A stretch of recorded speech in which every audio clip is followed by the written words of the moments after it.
এই তো সে কৈলাস ভ্রমণ। আজ দীর্ঘ 12টি বৎসর হয়ে গেছে কৈলাস ভ্রমণ যাত্রা করি, তাই তোরা আজ মাদিদয় হয়েছে।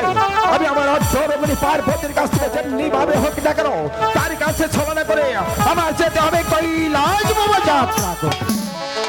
তাই তো আমি অতি মুহূর্তে চলে যাব আমার অর্থরমণী পার্বতীর কাছে। পার্বতী,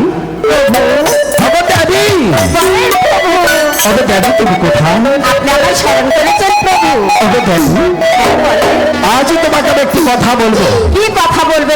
পার্বতী, আজ আমি মাত্র একটি সাহায্য করছি। আমি যাবো ভক্ত সকল আর করতে, আমি যাবো সে কৈলাস ভ্রমণ যাত্রাতে। আমি আপনার সঙ্গে যেতে চাই প্রভু। কি যাবি?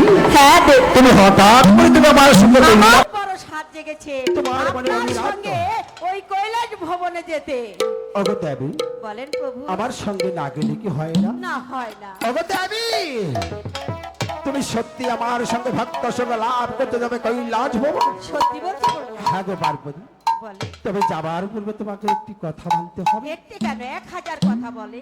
তাই তো তুমি কে ভাত হয়ে আমার প্রথম কারো শর্ত হচ্ছে তুমি আমার পুষ্পারত সোয়ার হয়ে আকাশের তারার পাতালের বালু করে যেতে পারবে না। ঠিক আছে প্রভু, মাথা পেতে নিলাম প্রভু। তবু তুমি আমার সঙ্গে যাবে। প্রভু, আমি আপনার সঙ্গে। ওগো দেবী, আর দ্বিতীয় শর্ত হচ্ছে আমার পুষ্পারত সোয়ার হয়ে তুমি তীব্র রাখি বন্ধনই করতে হবে। ঠিক আছে প্রভু, আমি বন্ধ করে রাখবো। তবু যাবে? তবু আমি আপনার সঙ্গে যাব। ও দেবী, বলেন প্রভু। এবার তুমি আমার পুষ্পরত সোয়ার হও, আমি সে ভক্ত হতে স্বর্গধামে আমি যাব। প্রস্তুত প্রভু। তাই তো রাত হয়ে হ্যাঁ, কি হায় আহি গো ইয়া কইলো ওরে যা আইলাসি আশা কইরা হাসে তো হলি।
একটি কাজ করবে। কি কাজ? ওই তো দেখো ভক্ত সকল আর কথা, তুমি ধীরেই চলে যাও। আমি কোথায় যাব জানো? কোথায় যাবে? আমি যাব আমার হঠাৎ করে মনে পড়ে গেছে আমার পরম ভক্ত মহাবলীর কথা। তাই তো মহাবলীর জন্য কুঠুরি গিয়ে একটু জল সেবা দিয়ে আবার চলে যাবো সেই স্বর্গধামে। ঠিক আছে প্রভু, আমি আপনার কথা রাখবো।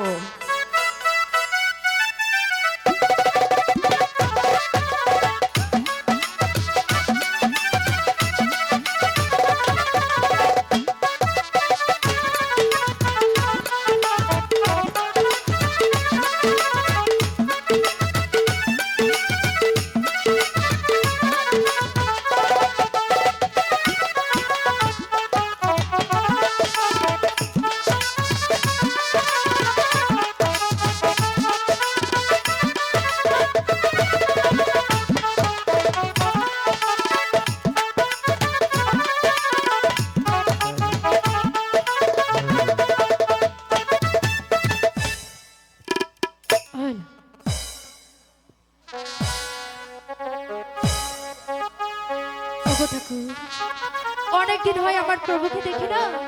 আমার প্রভুকে আমাকে ভুলে গিয়েছে না, আমার প্রভু আমাকে কিছুতেই ভুলতে পারে না।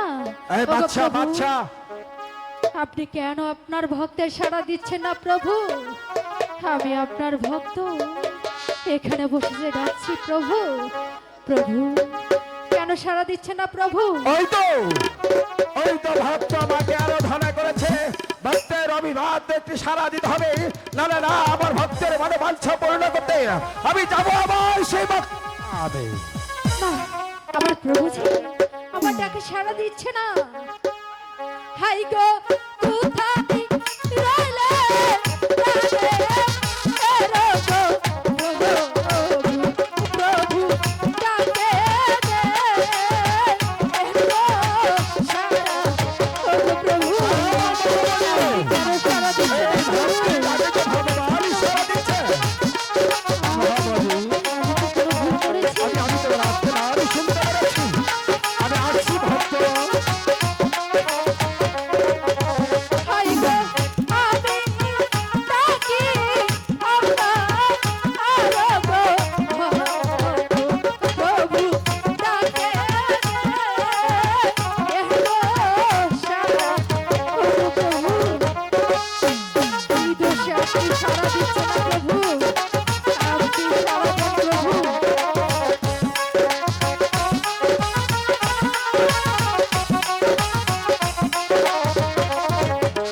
হাই গো ভক্ত ডাকে আপনার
আলো গো আহাজি প্রভু বাগানে এ বসিয়া, ওগো প্রভু কেন সাড়া দিচ্ছেন না আমি সদল হয়েছি ভক্তের ডাকে যে ভগবান অস্থির হয়েছে, না না না আমার ভক্তের ডাকে যে সারা দিতে হবে, জানি না আমার ভক্তের মনোবাঞ্ছা পূর্ণ করতে হবে, না না আমি এই মুহূর্তে চলে যাবো ভক্ত বলিত হইতে।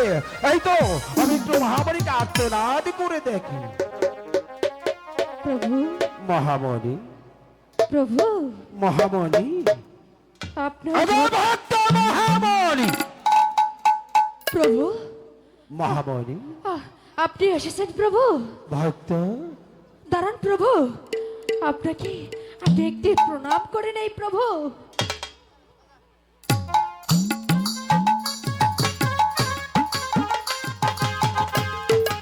জয় শিব শম্ভু, ধন ভোলানাথ, ভক্তের মনোবাঞ্ছা পূর্ণ হয়। প্রভু মাগো, আজ হঠাৎ করে কেন তুমি ভগবানকে স্মরণ করেছো? আপনাকে যে অনেকদিন হয় দেখি না প্রভু, এই জন্যই আপনাকে স্মরণ করেছি প্রভু। মা, হ্যাঁ প্রভু। ভগবানকে দেখার জন্য তাই তা হয়েছ মাগো। প্রভু আমি কেন তোমার আর্তনাদে সাড়া দিয়েছি তুমি জানো? কেন প্রভু? আমি এসেছিলাম আমার অর্ধরঙ্গিনী পার্বতীর কাছ থেকে প্রাত হয়ে হ্যাঁ প্রভু। এসেছি ভক্ত সকল লাভ করতে।